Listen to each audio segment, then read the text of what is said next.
Suami sama-sama membantu ringankan kerja rumah. Pagi semalam, tiba-tiba teringin nak morning walk. Lepas 2 bulan tak berjalan waktu pagi. Lepas abah mertua meninggal dunia, mood nak berjalan tu kurang lah. Bersenam aja dekat dalam rumah. Balik dari morning walk, dah bungkus nasi lemak sedap daripada Kak Nora. Tiba-tiba, buka aja pintu pagar gate, nampak anak kucing luar dah makan. Buka aja pintu grill rumah, tiba-tiba suami cakap, "Yang, tak payah bagi kucing makan dah. Saya dah tolong bagi kucing depan, dalam dan belakang makan." Happy saya dengar ayat tu. Tadinya kerja saya hanya perlu basuh pinggan dan lap kawasan lantai yang kucing-kucing tu makan. Settle aja kerja kami berdua, terus kami hadap nasi lemak sedap. Sebelum suami masuk office online, sebab hari ni ada ASEAN Summit, jadi banyak jalan tutup kat KL, saya minta tolong dia hantar saya ke office courier kejap untuk drop off parcel.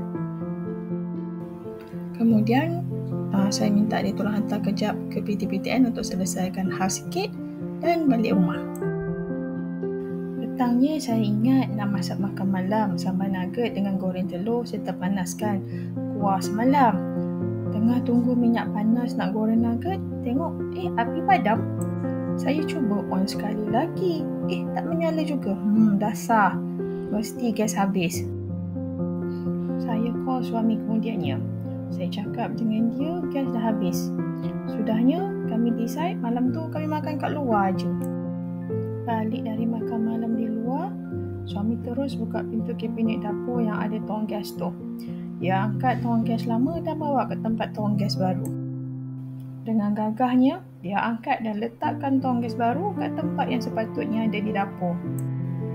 Tak sampai 5 minit dia buat kerja, ngongek-ngongek aja, dah menyala dah api dapur. Alhamdulillah.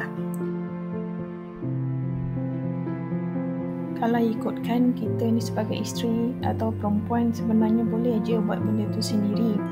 Cuma ada ketika bila badan tak berapa okey atau mood swing, kita berharap ada orang lain tolong ringankan sikit beban tersebut. Saya syukur sangat suami dapat bantu saya bab kerja rumah ni. Lagi-lagi bila saya pun terkejar-kejar nak siapkan deadline kerja online.